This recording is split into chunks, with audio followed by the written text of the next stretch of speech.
Hey guys, what's up? Welcome to today's video, and in today's video we're going to be talking about, is Valheim actually worth buying?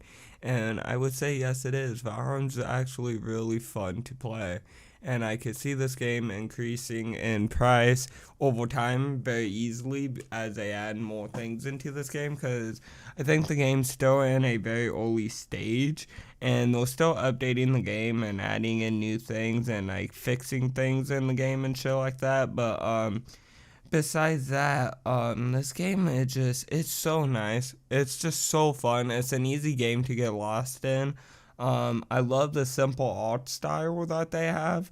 It's not too fancy, but again, it looks good. Like when the sun rises in the morning, or when the sun falls in the night, or some shit. Like the lighting just looks so nice and shit. And this game is crazy. It's like only like a gigabyte or two, and they have so much stuff you can do in the game. And the game, again, like I said, has a simple art style, but again, looks just so good. And it's like it's somewhat original.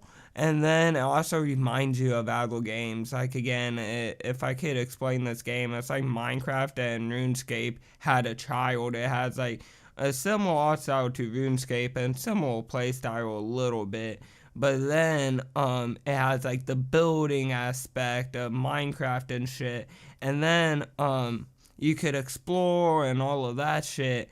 And then what's really cool is like those small shit like fishing and stuff you can do.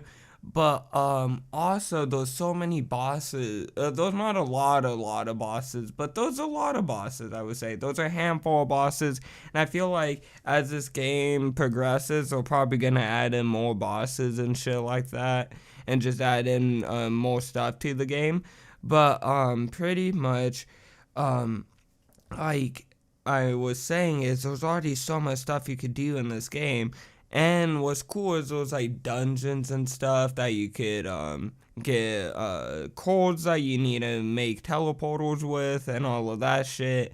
Those merchants where you could go buy stuff from. It's a really cool, interesting game, and it just isn't cool. It has its own style, but again, it's similar to past games I've played and really enjoyed it. It's kind of like it followed the past games like Minecraft, RuneScape, and a few other games that I can't list right now off the top of my head. Had a fucking kid, this would be that game. It just is perfect. I love it. It's so much fun. I've been playing it a lot, and if you've been paying attention to the channel, I also have been streaming it a lot, and I think I'm gonna be continuing on streaming it a lot, because this, again, like I said, it's a really fun game.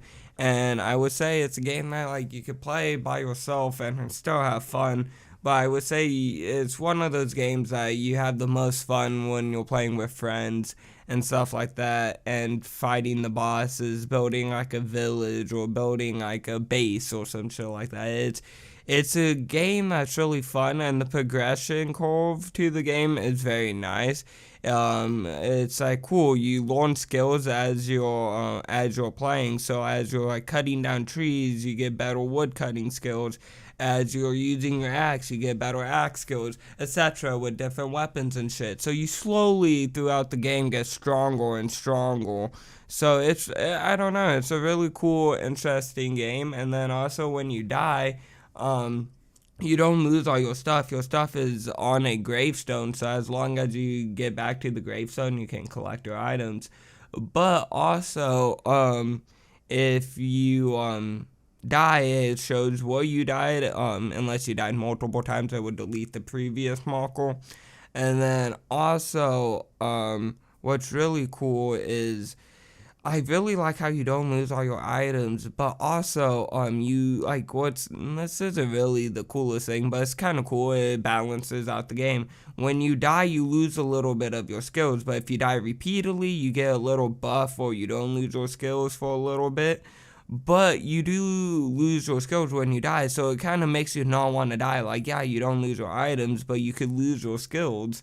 And you don't lose all your skills, but you lose quite a bit where you can kind of notice your guy's a little weak. Or so there's still that, like, like fucking urge to not want to die, you know? It's not like, oh, if I die, I get my stuff back, whatever.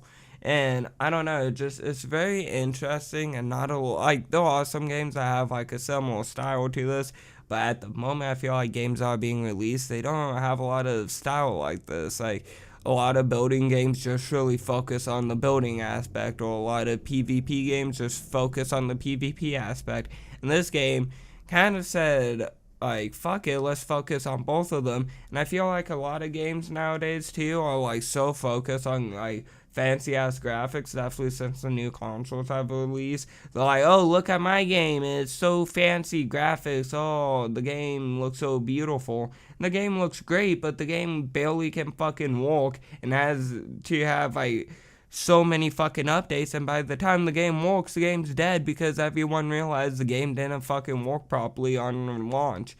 And this game, yeah, there's a few bugs, but well, not really that game breaking, and I haven't ran into too many bugs either way. And the graphics are simple, so the people, they make a good graphic, but it's a simple graphic, but it gives them more time to focus on actual game mechanics and make sure the game actually works properly, if that kind of makes sense. That's why games like Minecraft have exceeded very well, and yeah, they had bugs in the beginning, but now they don't have that many bugs. It's because the graphics are simple, so it gives them not like they don't have to focus that much time on graphics, and they have the idea of what they're gonna do, and then they give them extra time to kind of just focus on game mechanics and make sure it actually works the way they want it to, or somewhat work the way they want it to.